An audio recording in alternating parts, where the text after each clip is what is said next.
Well, folks, we're in a real treat again. We've got Nicole, all the way from here, from the ACT Party, our Member of Parliament, Nicole McKee. Hi, Nicole. How's things? Hi, Max. It's great to be here with you. And it's been pretty busy over the last few months for the ACT Party, trying to just keep up with what the government's putting through under urgency and having a response to it as well. Look, there's two things in our community right now worrying people, and one's the economy, which is a major, but the other one is co-governance. And it's interesting to get your perspective on this. You know, being a proud Maori woman yourself, and but you've stood up against it. Why is that? Why are you opposed to co-governance? It's not being so much opposed to co-governance, it's being opposing the co-government side of legislation that's coming through that doesn't have the voices of the people that it affects adequately recorded by government. I think that's the best way to say it, because there are some co-government areas that we do agree on, but we've just seen so much divisive legislation come through, especially this year alone, where people just feel like they have not been consulted. And then the moment they stand up and they say something, Max, they get shouted down as being racist. It became a point for us where I actually agreed with a lot of the statements that people in our community were making about legislation coming through, and then they got shouted down, and I felt we had no choice but to stand up and be a voice for these people. And the fact that I'm half Māori myself means that my voice should hold more weight than others when it comes to trying to talk about the rules and conditions that are being put on people in such an undemocratic way.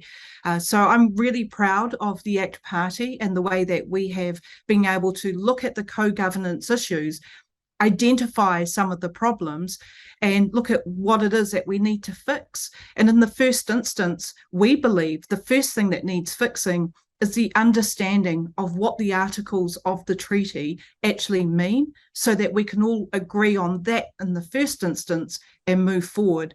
And a part of that, Well, Max, is that's a really big, significant issue, because I understand it comes back to, we got Justice Cook in New Zealand, but it was his father in the United Kingdom that did the big interpretation, who used the word partnership, because that's not the word in the treaty. Well, not in the English version, and I'm not sure it's in the Maori version. Is that what you're really referring to? It is, yes. So back in 1987, Justice Robin Cook made a decision in the High Court where he referred to a partnership, that the relationship within the treaty is a partnership. And that just sat there for a number of decades. And it's only just been recently where that's now been interpreted as a main part of the treaty. But you're quite right, Max, that word's not in there at all. And the definition of partnership is not in there either, which is why we decided we need to define what the articles are.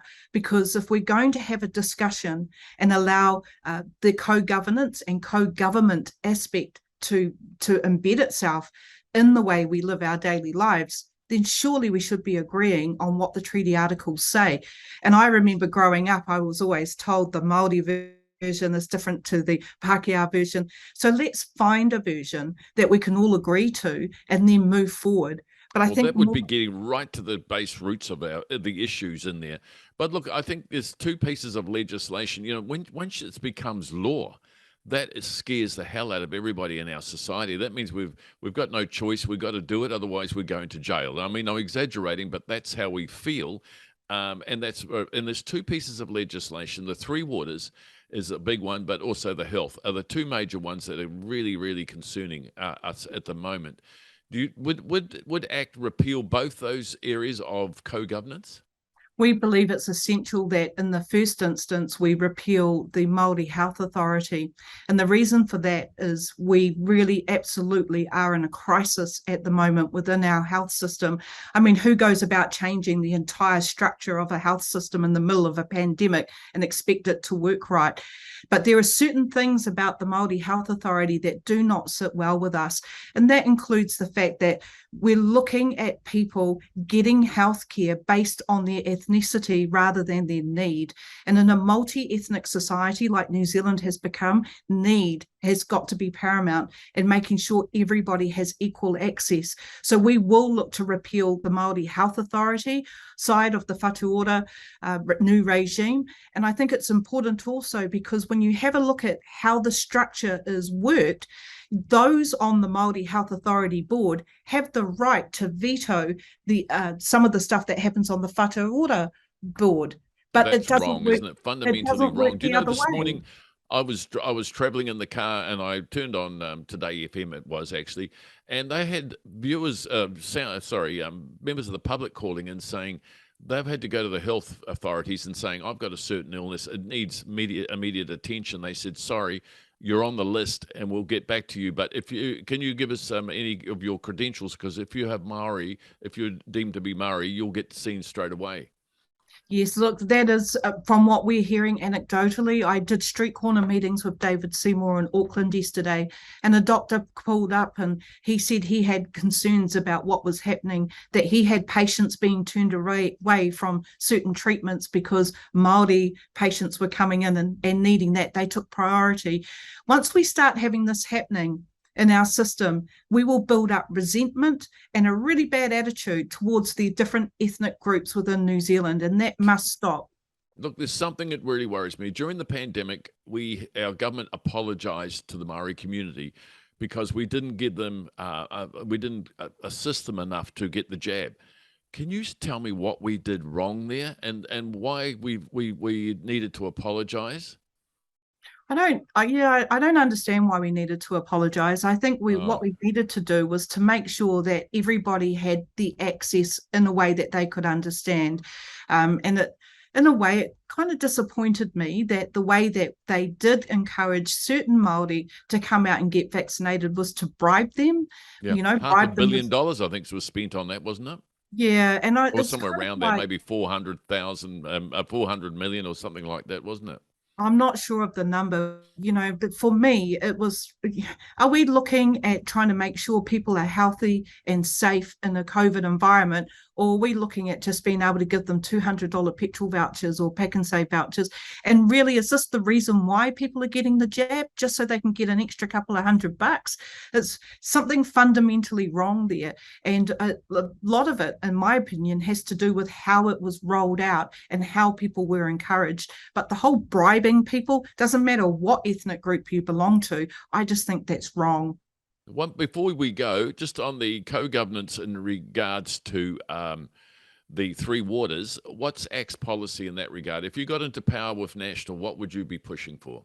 We have already publicly stated that we expect three waters to be reversed if ACT sign a coalition agreement with National and form a new government with them. It's got to be essentially gone. It's not going to make any difference, the three waters regime that's coming in. It's not actually going to fix the pipes. All it's going to do is create another bureaucratic entity without solving the problems, taking away assets from those communities that have spent decades and in some cases hundreds of years building up their own infrastructure. We think there's a better idea, and that's about sharing the GST content with local councils so they can fix and build infrastructure where it's needed, rather than taking it away from them and not actually fixing the problem. Nicole, it's so heartwarming to know there's people in Parliament like you who are brave enough to really stand up for what we say. And the ACT Party have been doing a brilliant job like that. I just so wish that New Zealanders can wake up and say what a real champion you are for us, and a gladiator, against the majority, and really doing us a good service out there. So let's bring this election on. I wish it would be earlier than another year away. So do we. We've got so much change we need to make, and it's got to be real change because that's what the people are telling us that they need. In the meantime, we have to be their voices. We've got hate speech laws coming up soon, and again, people are being very concerned about what they can and cannot say, but the ACT Party will be their voice and will represent, and we're not afraid to take on those hard issues. They have to be taken on, or we're going to lose democracy as we know it. Thank you for speaking up for us. We really appreciate it. Thanks, Nicole. See you soon. Thanks, Max.